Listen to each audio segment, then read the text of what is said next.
होली के 7 दिन के बाद चैत माह की जो कृष्ण पक्ष की अष्टमी तिथि होती है, उस दिन शीतला अष्टमी का पर्व मनाया जाता है।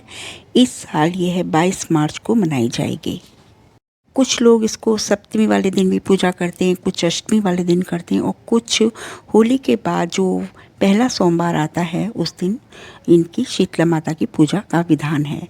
लेकिन जो इस साल जो 22 मार्च को अष्टमी तिथि मनाई जाएगी वो सुबह 4:23 पर शुरू होगी और 23 मार्च को 2025 को सुबह 5:23 पर समाप्त हो जाएगी। इस दिन शीतला माता की विधि विधान से पूजा अर्चना करने से हिंदू धर्म की मान्यता है कि शीतला अष्टमी की पूजा करने से हमें मनवांछित फल की प्राप्ति होती है, रोगों से मुक्ति मिलती है, जीवन में सुख समृद्धि का आगमन होता है। और सबसे महत्वपूर्ण बात है कि संतान से जुड़े जो भी कष्ट होते हैं वह शीतला माता की पूजा करने से समाप्त हो जाते हैं। शीतला माता को बासी भोजन का भोग लगाया जाता है। माँ के लिए प्रसाद शीतला सप्तमी के दिन ही तैयार कर लिया जाता है।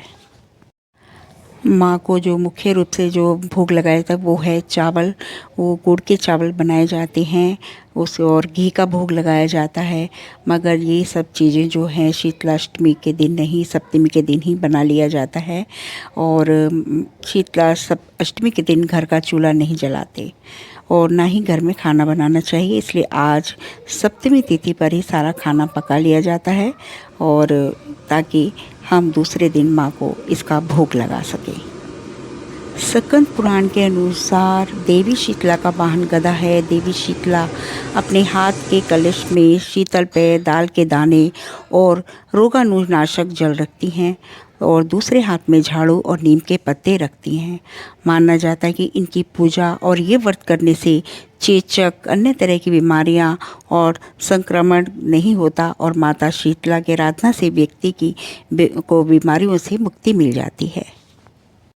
इस दिन आखिरी बार आप बासी भोजन खा सकते हैं। इसके बाद से बासी भोजन का प्रयोग बिल्कुल बंद कर देना चाहिए। वैज्ञानिक तौर पर देखें तो गर्मी बढ़ने के कारण बासी भोजन के खराब होने की आशंका बढ़ जाती है, अतः इसका प्रयोग नहीं करना चाहिए। आपको ये जानकारी कैसी लगी? आप शेयर करें, सब्सक्राइब करें और लाइक करें। धन्यवाद।